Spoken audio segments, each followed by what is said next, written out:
We were sent on a classified mission. What we found wasn't human. The desert wind, a constant, rasping whisper against our faces, carried the scent of sand and something else, something acrid and metallic that clung to the back of your throat.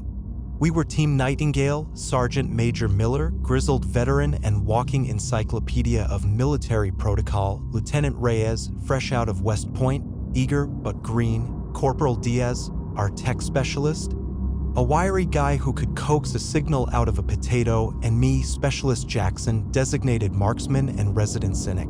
Our mission, classified above top secret, had been delivered on a need-to-know basis only, and so far, all we knew was that we were headed into the Empty Quarter, the largest continuous sand desert in the world, to investigate a possible anomaly.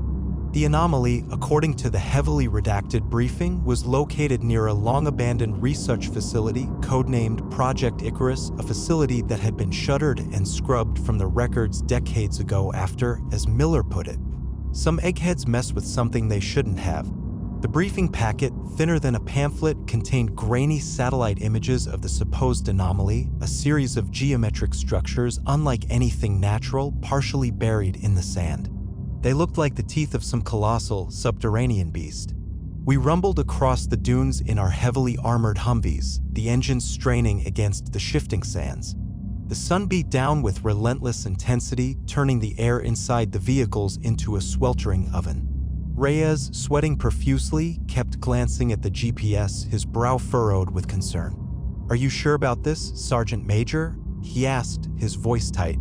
"We've been driving for hours. There's nothing out here."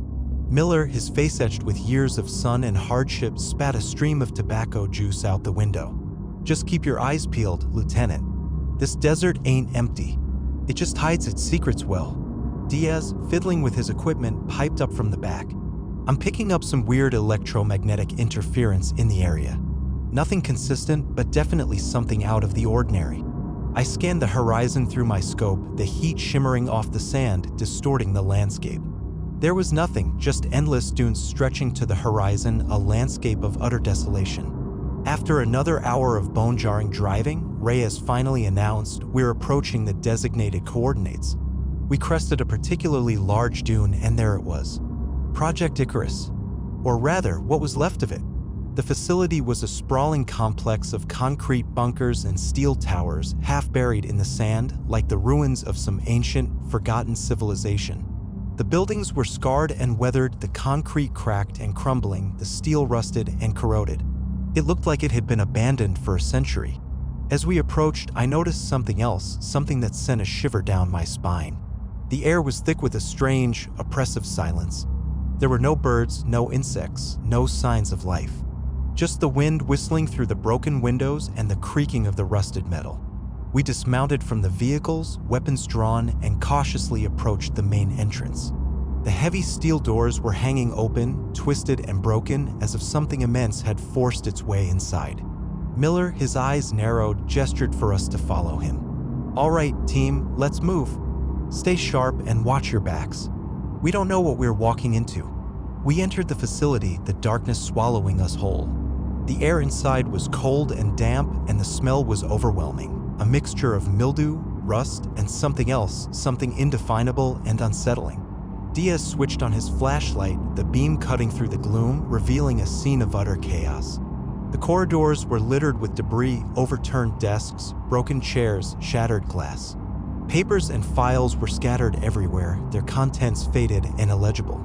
It looked like the place had been abandoned in a hurry. As we moved deeper into the facility, we began to find other things that were more disturbing. In one room, we found a series of cages large enough to hold human beings. The cages were empty, but the floor was stained with blood. In another room, we found a laboratory filled with strange equipment and half-dissected animals. The air was thick with the smell of formaldehyde and decay. Reyes, his face pale, turned to Miller. "What the hell happened here?" Miller shook his head. "I don't know, Lieutenant, but it ain't good." We continued our exploration, moving deeper and deeper into the heart of the facility. The silence was broken only by the sound of our footsteps and the hum of Diaz's equipment. Then we found the anomaly. It was located in a large, underground chamber accessible only by a narrow, winding staircase. The chamber was vast and cavernous, the walls lined with strange symbols and glyphs.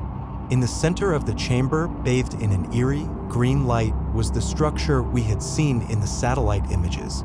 It was even more bizarre up close. The structure was composed of a series of interlocking geometric shapes made of a material that looked like polished obsidian.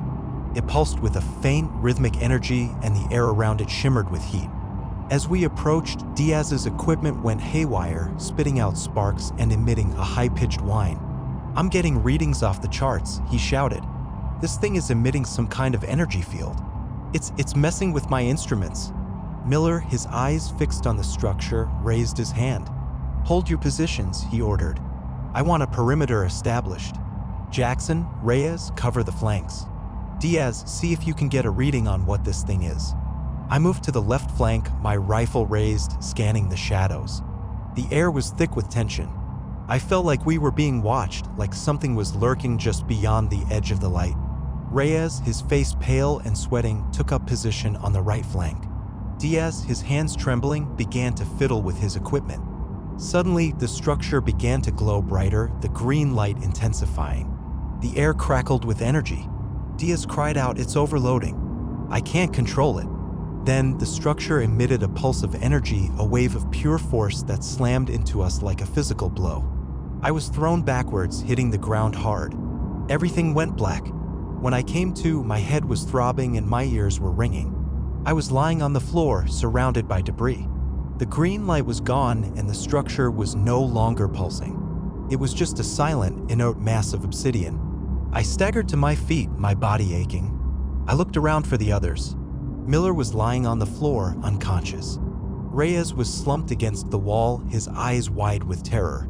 Diaz was nowhere to be seen. "Miller!" I shouted, shaking him. "Miller, wake up!" He groaned and slowly opened his eyes. What happened?" he stammered. "I don't know," I said, "but something hit us. Where's Diaz?" We looked around, but Diaz was still missing. Then we heard a noise, a rustling sound coming from the shadows. We turned towards the sound, our weapons raised. A figure emerged from the darkness. It was Diaz, but it wasn't Diaz. His eyes were glowing with the same green light that had emanated from the structure. His skin was pale and translucent, and his body was contorted into unnatural angles. He moved with a jerky, unnatural gait, like a puppet controlled by unseen strings. "Diaz?" I said, my voice trembling. What happened to you?" The thing that had been Diaz smiled, a slow, chilling grin that revealed rows of sharp, needle-like teeth. "I am no longer Diaz," it said, its voice a distorted, guttural rasp. "I am something more." Miller, his eyes filled with horror, raised his rifle. "What the hell are you?" The thing that had been Diaz tilted its head, its eyes fixated on Miller. "I am the future," it said. "And you are obsolete?" It lunged at Miller, moving with impossible speed. Miller fired his rifle, the bullets tearing through the air. But the thing that had been Diaz was too fast. It dodged the bullets and slammed into Miller, knocking him to the ground. It began to tear at him with its hands and teeth, ripping and tearing at his flesh. I raised my rifle, my hands shaking. I couldn't shoot. I was frozen with fear. Reyes, his face contorted with terror, screamed and ran towards the staircase. The thing that had been Diaz ignored him. It was focused on Miller, its hunger insatiable. I finally found my courage. I raised my rifle and fired. The bullet hit the thing that had been Diaz in the head. It staggered backwards, its eyes widening in surprise. Then it collapsed to the ground, its body twitching. I rushed to Miller's side. He was covered in blood, his body torn and broken. He looked up at me, his eyes filled with pain. "Jackson," he gasped. Kill it before it spreads." I nodded, my heart breaking. I raised my rifle and fired again, putting a bullet through Miller's head. It was a mercy. I turned to Reyes. He was standing at the bottom of the staircase, his face white with fear. "We have to get out of here," he shouted. "We have to warn them." I nodded. We ran towards the staircase, scrambling up the steps. As we reached the top, we heard a noise behind us, a scraping, shuffling sound. We turned around. The thing that had been Diaz was gone, but something else was there. Something bigger, something more terrifying. It was a mass of writhing flesh and tentacles, its body covered in eyes and mouths. It moved with a horrifying, unnatural grace, its tentacles reaching out towards us. It was the thing that had been controlling Diaz, the thing that had been waiting in the shadows, the thing that was not human. We turned and ran, our hearts pounding in our chests. We didn't look back. We ran until we reached the Humvees, our lungs burning, our legs aching. We piled into the vehicles and sped away, leaving the facility behind us. As we drove, I looked back at the ruins of Project Icarus. The geometric structures were still there, partially buried in the sand. They looked like the teeth of some colossal, subterranean beast. And I knew, with a chilling certainty, that we had awakened something that should have been left buried, something that was not human. We drove for hours, putting as much distance as possible between us and the facility. We didn't stop until we reached the edge of the desert. We contacted our superiors, relaying what had happened. They listened in silence, their voices grim. They ordered us to remain silent, to tell no one what we had seen. They said that they would take care of everything, but I knew that they wouldn't. I knew that what we had seen in Project Icarus was something that they couldn't control, something that was beyond human comprehension. We were debriefed, questioned, and then quietly discharged. Reyes, traumatized by what he had witnessed, resigned his commission and disappeared. I heard rumors that he had become a recluse, living in a remote cabin in the mountains, haunted by the memories of what he had seen. I tried to forget, to put the experience behind me, but I couldn't. The image of the thing that had been Diaz, the mass of writhing flesh and tentacles, was burned into my mind. I knew that it was out there, somewhere waiting, and I knew that one day it would return. Years passed. I tried to live a normal life, but the shadow of Project Icarus always loomed over me. I had nightmares, visions of the desert, the facility, the thing that was not human. I became obsessed with researching Project Icarus, trying to understand what had happened there. I scoured the internet, searching for any mention of the facility, any clue about the anomaly. Most of the information had been scrubbed, but I managed to find a few fragments, whispers of a project that had delved too deep, that had unleashed something terrible. I learned that Project Icarus had been initiated in the 1950s during the height of the Cold War. Its purpose was to research advanced technologies using unconventional methods. The scientists involved were brilliant but reckless, willing to push the boundaries of science, no matter the cost. They had stumbled upon something ancient and powerful, buried deep beneath the desert. They had tried to harness its energy to control it, but they had failed. The anomaly had overwhelmed them, transforming them, corrupting them. The facility had been abandoned, sealed off, and the incident covered up. But the thing that they had awakened was still there, waiting. As I delved deeper into my research, I began to notice strange patterns, coincidences that couldn't be explained. I discovered that similar anomalies had been reported throughout history in different parts of the world. Places where ancient civilizations had mysteriously disappeared, leaving behind only ruins and whispers of forgotten gods. Places where the veil between worlds was thin. Places where something not human could cross over. I realized that Project Icarus was not an isolated incident. It was part of a larger pattern, a cosmic horror that had been unfolding for millennia. And I knew that it was about to get worse. The geometric structures we had seen in the desert were not just random shapes. They were gateways, portals to another dimension. And the thing that we had awakened was not just a monster. It was a harbinger, a herald of something far more terrifying, something that was coming to our world. I tried to warn people, to tell them what I had discovered, but no one would listen. They thought I was crazy, a paranoid conspiracy theorist. They couldn't comprehend the reality of what was happening. They were blind to the darkness that was creeping into our world. Then the signs began to appear.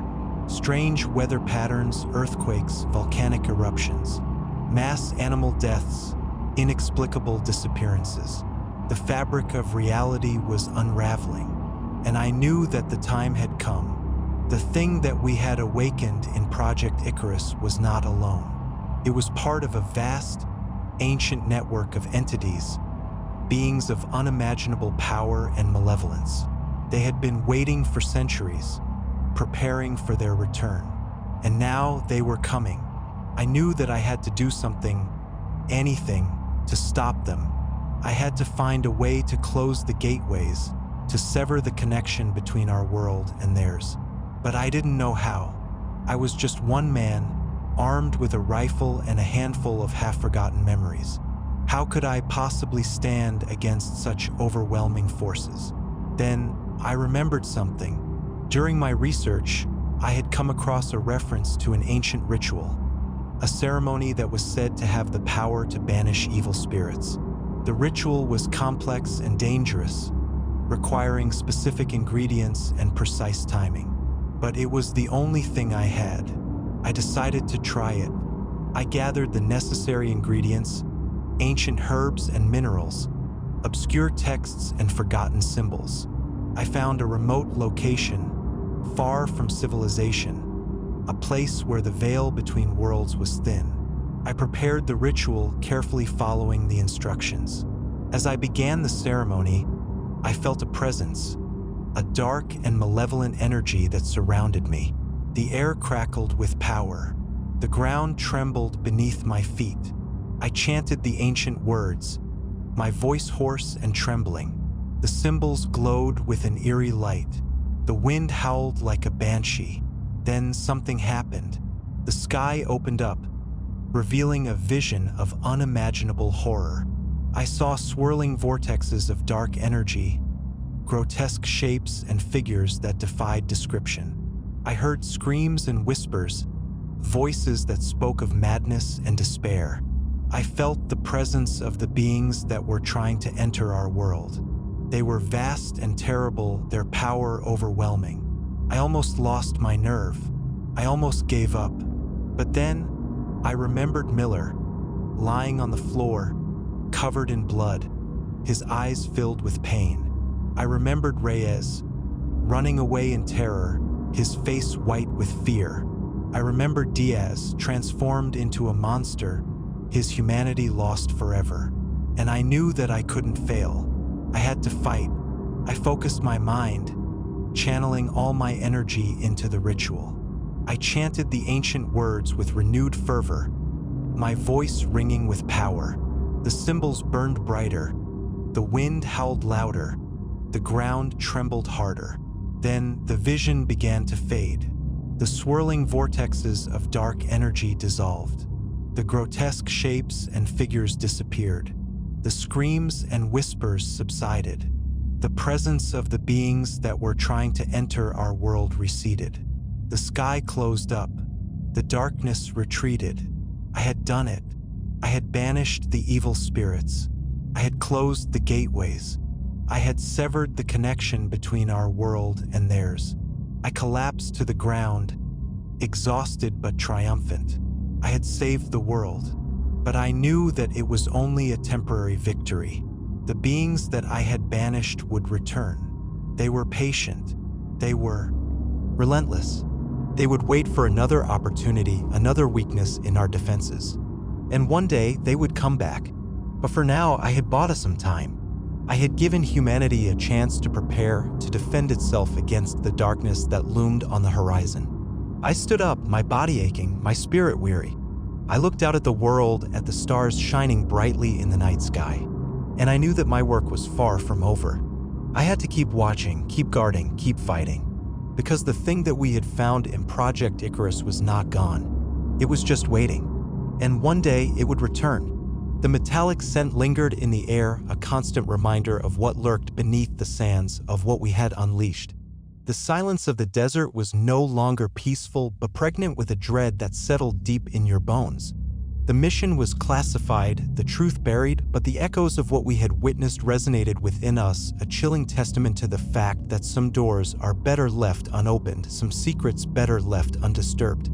We were sent to find an anomaly, and we found something that redefined the very definition of horror. Something that wasn't human, and something that would forever haunt our dreams.